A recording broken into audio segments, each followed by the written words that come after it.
हर रोज एक नई कहानी देखने के लिए चैनल को सब्सक्राइब करें और बेल आइकन दबाना ना भूलें। त्रिशा एक मिडिल क्लास फैमिली में पली बड़ी लड़की थी और वो अपने कॉलेज की भी एक अच्छी स्टूडेंट थी। वो किसी से भी फालतू बात करना बिल्कुल भी पसंद नहीं करती थी और बस अपने काम से ही काम रखा करती थी। एक दिन उसकी बेस्ट फ्रेंड टीना उसे बोलती है, त्रिशा, तूने अपना प्रोजेक्ट कंप्लीट कर लिया ना? क्या तू कंप्लीट करने की बात कर रही है? अरे मैंने तो कंप्लीट करके सबमिट भी करवा दिया। क्यों, तुझे कुछ टेपना था क्या उसमें से?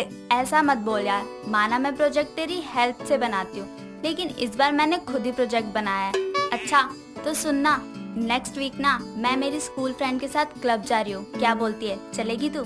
मैं क्या करूँगी यार वहाँ जाकर? हवन करियो। अरे यार एंजॉय करेगी और क्या, और वैसे भी तू कभी क्लब नहीं गई तो चलना। दुनिया में कितना कुछ है एंजॉय करने को, पर तू है कि घर से कॉलेज, कॉलेज से घर तक ही बंधी रहती है। ओहो, अब इतना लेक्चर मत दे, चल दूंगी तेरे साथ। खुश? खुश? मेरी जान बहुत खुश। चल अब फिलहाल तो घर चलते हैं। इतना कहकर दोनों घर चली जाती हैं और ऐसे ही कुछ दिन बीत जाते हैं और संडे की सुबह त्रिशा तैयार होकर अपनी माँ हेमा से बोलती है, माँ कुछ खाने को दे दो। इधर आ, संडे के दिन कॉलेज में झाड़ू पोछा करने जा रही है क्या? माँ क्यों मजाक कर रही हो? मैं कॉलेज नहीं बल्कि टीना के साथ बाहर घूमने जा रही हूँ। पर बेटा एक संडे का दिन ही तो होता है रेस्ट करने का, बाकी दिन तो तू कॉलेज में ही रहती है, क्या जरूरत है कहीं जाने की? माँ मैं नहीं जाना चाहती थी, लेकिन मैं हर बार उसे मना कर देती हूँ, तो सोचा इस बार हाँ कर देती हूँ। अच्छा अभी मैं चलती हूँ, लेट हो रही हूँ, बाय। अरे सुन, ये तो बताती जा कि कहाँ जा रही है। ये लड़की भी ना अपनी माँ की बात सुने बिना त्रिशा वहाँ से चली जाती है और टीना के घर पहुँचती है, जहाँ उसकी बाकी सहेलियाँ भी आई हुई थी और सभी शॉर्ट्स में होती हैं। और त्रिशा को सूट पहना देखकर टीना की एक फ्रेंड बोलती है, अरे टीना, ये पहली बार क्लब जा रही है क्या? ये क्या सूट पहन कर आ गई है? ये ऐसे नहीं जा सकती हमारे साथ। डोंट वरी यार, मैं ही इसे तैयार कर देती हूँ, बस थोड़ा टाइम लगेगा। इतना बोलकर टीना त्रिशा को कमरे में लेकर जाती है और कुछ देर बाद जब त्रिशा बाहर आती है तो सब उसे देखकर हैरान हो जाते हैं, क्योंकि टीना की दी हुई ड्रेस में वो बहुत ही खूबसूरत लग रही थी। जिसके बाद सभी क्लब जाते हैं, जहाँ की रंग बिरंगी लाइट्स, म्यूजिक और बाकी लोगों को देखकर वो भी सबके साथ एंजॉय करने लगती है। डांस करने के बाद वो सारे हुक्का बार में जाते हैं, जहाँ वो सभी हुक्का पीते हैं। और तभी टीना त्रिशा से बोलती है, ओए ऐसे टुकुर टुकुर क्या देख रही है, ले तू भी ट्राई कर एक बार। यार तूने तो बोला था कि क्लब जाएंगे, एंजॉय करेंगे, लेकिन तुम तो यहाँ हुक्का बार में आ गए और यहाँ आकर हुक्का पीने लगे। तुझे पता भी है ये भी एक तरीके का नशा होता है। डोंट वरी त्रिशा, ये फ्लेवर वाला हुक्का है, इसको पीकर कोई नशा नहीं होने वाला। एटलीस्ट एक बार तुम ट्राई तो करो। सबके कहने पर त्रिशा हुक्का पीने लगती है। पहली बार में तो वो बहुत खांसती है, लेकिन कुछ ही देर में उसे मजा आने लगता है और वो बड़े आराम से हुक्के को एंजॉय करती है, जिससे उसे थोड़ा थोड़ा नशा भी होने लगता है और वो झूमने सी लगती है। और फिर सब वहाँ से निकल जाते हैं। टीना त्रिशा को संभालती हुई घर ले जाती है और उसकी ये हालत देखकर हेमा बोलती है, ये क्या हो गया इसे, ये हवा में क्यों लहरा रही है? अरे सीधी खड़ी हो जा त्रिशा, कहीं इसने पीवी तो नहीं ली? और इसके कपड़ों को क्या हुआ, ये इन्हें पहनकर तो नहीं गई थी? आंटी पहले अंदर चले, मैं इसका वजन और नहीं सह सकती। हाँ हाँ अंदर आ जा। जिसके बाद वो तीनों अंदर आते हैं और हेमा उनके लिए पानी लेने किचन में चली जाती है। तभी नशे की हालत में त्रिशा टीना से बोलती है, ए टीना, तूने झूठ बोला था ना कि हुक्के में कोई नशा नहीं होता, पर देख तेरा यही हुक्का पीकर मैं कैसे झूम रही हूँ। आज लाइफ में पहली बार मैंने इसे पिया है और पीकर मजा ही आ गया। धीरे बोल यार, तेरे मजे के चक्कर में अभी तेरी माँ को मैं क्या जवाब दूँ, समझ ही नहीं आ रहा। एक काम करती हूँ, कुछ बोलने से अच्छा है कि मैं आंटी के आने से पहले यहाँ से निकल ही लेती हूँ। इतना कहकर वो दबे पाँव वहाँ से निकल जाती है। जब हेमा पानी लेकर आती है तो टीना को वो वहाँ नहीं देखती और त्रिशा भी सोफे पर सो चुकी होती है। अगले दिन जब त्रिशा की आँख खुलती है तो वो देखती है कि हेमा अपनी बड़ी बड़ी आँखों से उसे घूर रही है और उसे अचानक से देखकर त्रिशा बोलती है, ओहो माँ, आपने तो मुझे डरा ही दिया। ऐसे सोते हुए इंसान को कौन घूर घूर के देखता है? पहले ये बता कि कल कहाँ गई थी और नशा क्यों किया था तूने? अरे माँ, मैंने कोई नशा नहीं किया। मैं बस टीना के साथ क्लब गई थी। वहाँ मैंने फ्लेवर वाला हुक्का पिया था। हाँ, पहली बार पिया था तो थोड़ा सा झूम गई थी। देखो तो जरा इस लड़की को, फ्लेवर वाला हुक्का तो ऐसे कह रही है जैसे कोई अच्छी चीज हो। देख त्रिशा, अगर दोबारा तूने ऐसा किया ना तो तेरे टांगे तोड़कर रख दूंगी, कह देती हूँ। अरे पर माँ, बस कह दिया ना, आगे कुछ नहीं सुनना मुझे, समझी? इतना कहकर वो गुस्से में वहाँ से चली जाती है।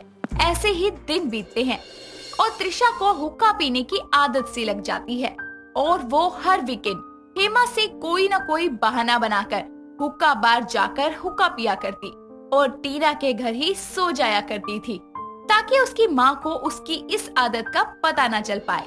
और ऐसे ही एक दिन वो हुक्का बार में हुक्का पी रही होती है कि तभी उसकी नजर वहीं बैठकर हुक्का पीते रोमिल पर जाती है, जो कि उसी की तरफ देखे जा रहा होता है।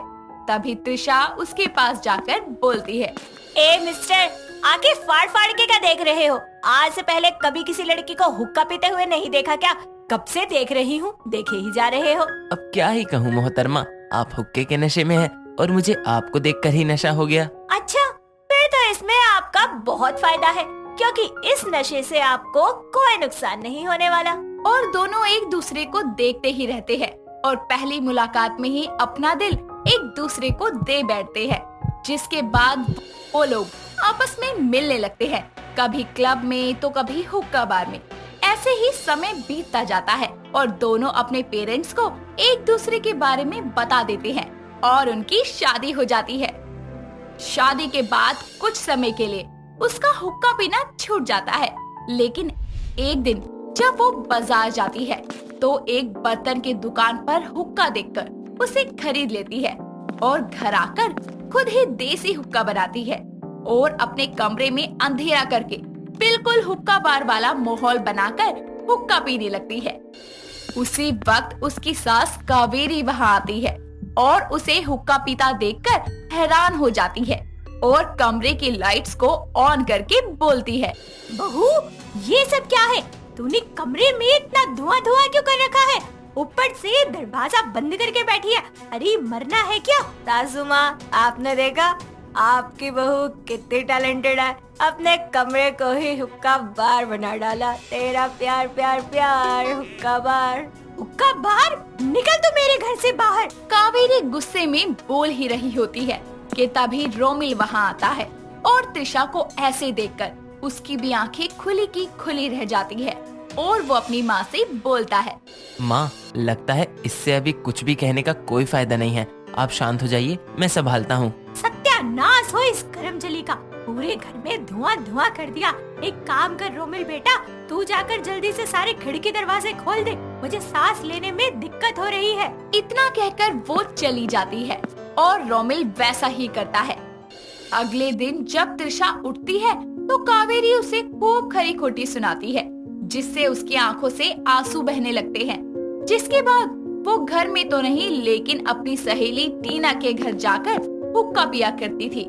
ऐसे ही समय बीतता है और एक दिन वो छत से नीचे उतर रही होती है कि तभी उसकी सांस फूलने लगती है और वो पानी पीने के लिए ग्लास उठाती है तो उसके हाथ से ग्लास छूटकर गिर जाता है। तभी रोमिल और कावेरी भी वहाँ आते हैं और उसकी ऐसी हालत देखकर कावेरी बोलती है, अरे क्या हो गया? आप क्यों रही है? सासू माँ, मुझे सांस लेने में दिक्कत हो रही है। कुछ भी काम करती हूँ तो मेरी सांस फूलने लगती है। तुम चिंता मत करो माँ, मैं इसे डॉक्टर के पास लेकर जाता हूँ। इतना कहकर वो उसे क्लिनिक लेकर जाते हैं और जहाँ डॉक्टर उसकी इस हालत को देखकर बोलता है, ये अस्थमा के शुरुआती लक्षण है, ये ज्यादा ना बढ़े, इसीलिए आपको ध्यान रखना होगा और किसी भी प्रकार का नशा या धूम्रपान करने से बचना होगा, वरना आगे जाकर ये खतरनाक भी हो सकता है। ये सुनकर त्रिशा का सर नीचे झुक जाता है और वो रोमिल को टीना के घर जाकर हुक्का पीने वाली बात बता देती है। ये सब सुनकर रोमिल बोलता है, तो इसी वजह से आज तुम्हारी ये हालत है। तो क्या सोचा तुमने? अपनी हालत तुम इसी तरह बिगाड़ती रहोगी या अब हुक्का पीना बंद भी करोगी? माफ कर दीजिए रोमिल जी, मैंने आपकी और सासू माँ की बात ना मानकर खुद को ही नुकसान पहुँचाया। अब से मैं कभी हुक्का नहीं पीऊंगी। और जिसके बाद रोमिल उसे गले से लगा लेता है और दोनों घर आ जाते हैं।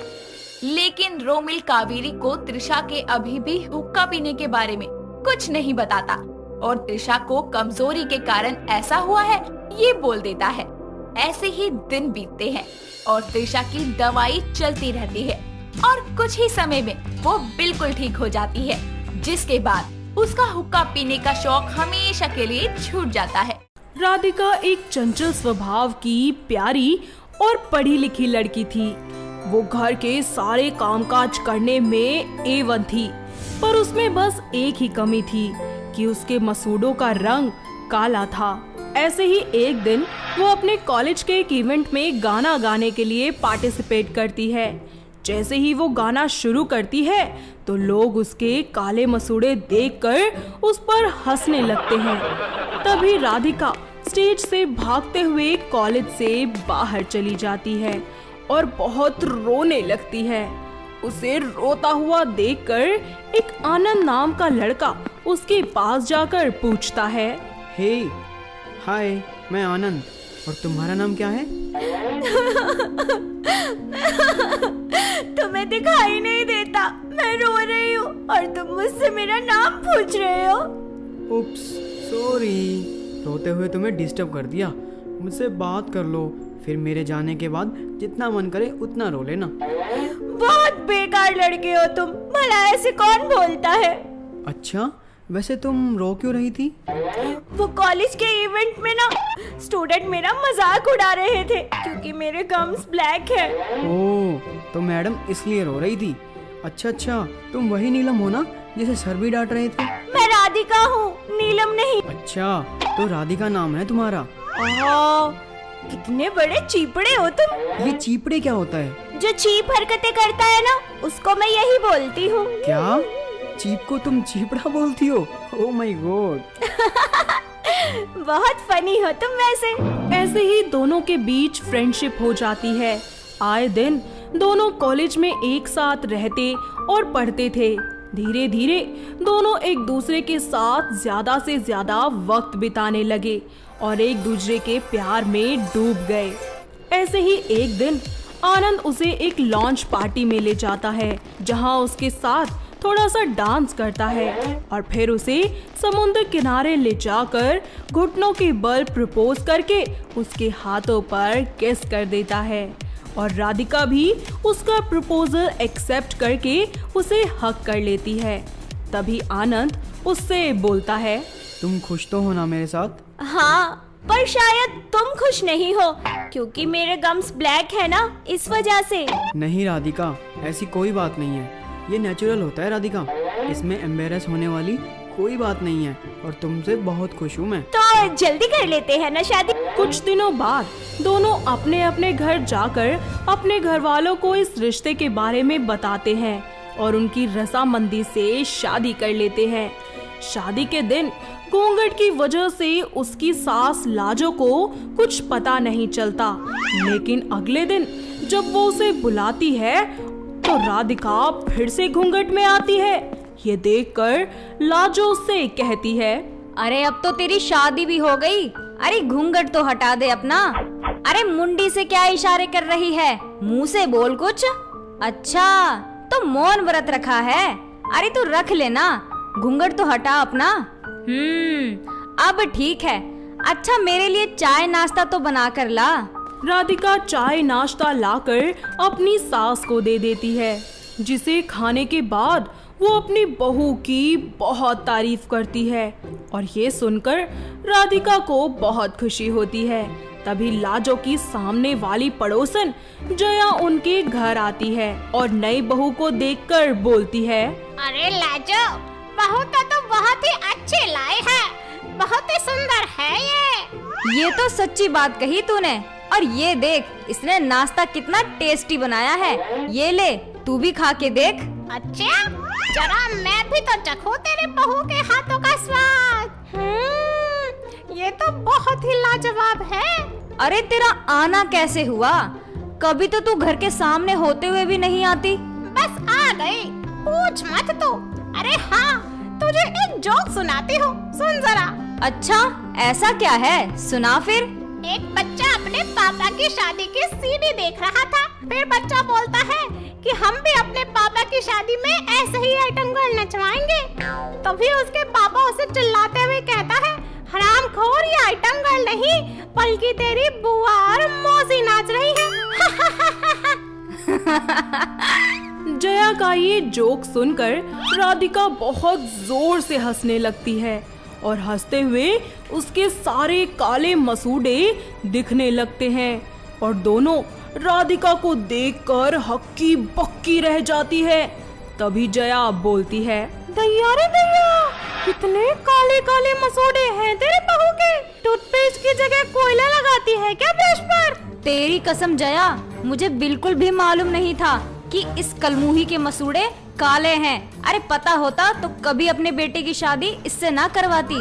हाय रे, ये कैसी टेंशन ले आई है तू अपने घर में ब्याह के। मैं तो जा रही हूँ, मुझसे नहीं देखी जा रही इसकी ये शकल। रुक तो जया, जया, इसीलिए तूने मौन व्रत रखा था ना, ताकि तेरी असलियत मेरे सामने ना आए। अरे नास पीटी करम जली, हट जा मेरी नजरों से। माँ जी मेरी बात तो सुन लीजिए एक बार। अरे कुलक्षणी, तेरी शक्ल अब मुझसे बिल्कुल बर्दाश्त नहीं हो रही। लगता है तू ऐसे नहीं मानेगी, तो ये ले। लाजो जैसे ही चांटा मार रही होती है कि तभी आनंद आकर अपनी माँ का हाथ पकड़ लेता है। माँ, ये आप क्या करने जा रही थी?